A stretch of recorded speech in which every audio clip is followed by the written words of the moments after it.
that's G, C, G, C. The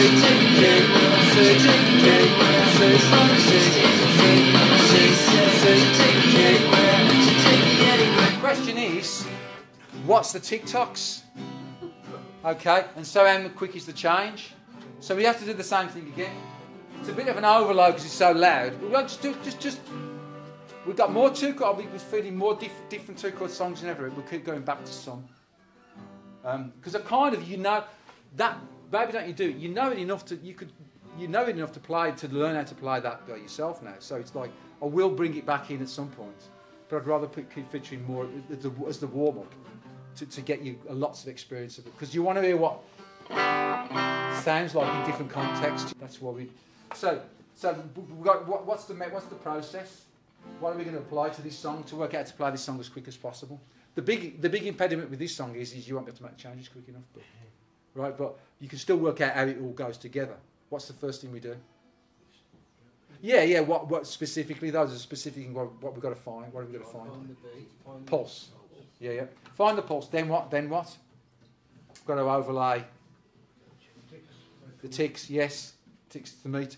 There's the pulse, which they say you can call the beat, but I tend to gravitate towards the pulse because beats. People think of the beat. They can hear the beat because it's a sound. Think of it as a sound, but a pulse isn't a sound. It's very esoteric. But then there's the metric pulse, which is the ticks of the regularity of the ticks is the metric, the meter, and the pulse is the pulse. Right. So we find the pulse, overlay a meter, and then we work out how the chord changes relate to that, and then we're done. So happy with that? Happy with that? So tick tock, tick tock, tick tock, tick tock,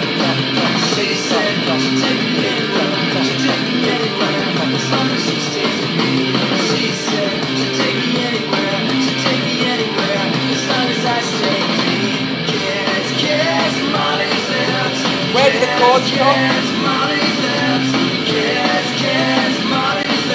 Where's the C?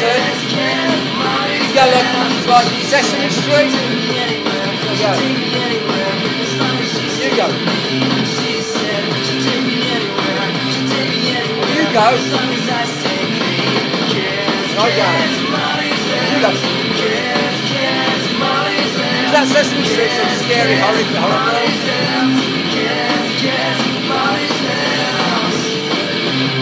Can you see the regularity against the song?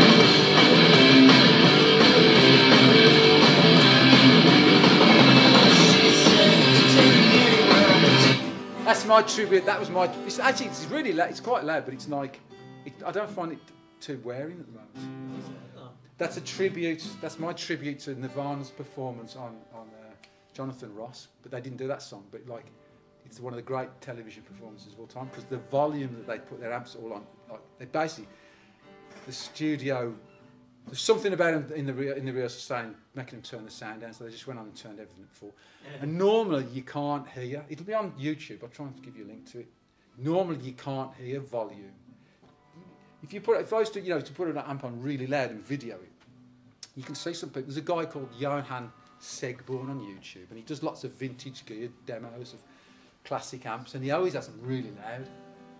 To actually get, because some amps you can't get the sound off an 100-watt Marshall amp or 100-watt high-watt amp unless they're dialed up at about 7 or something like that. They don't start to produce the sounds until that volume.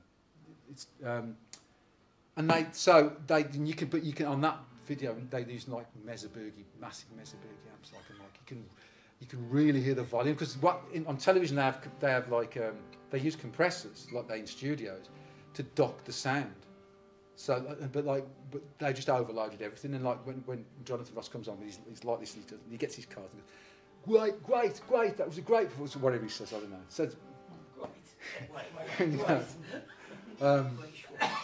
but you can just hear the compression coming back, the compression that had suppressed the volume for transmission. You can feel it all swell up, and it gives you a sense of how loud it was. It was so loud, and it felt good like that. Then that just felt good.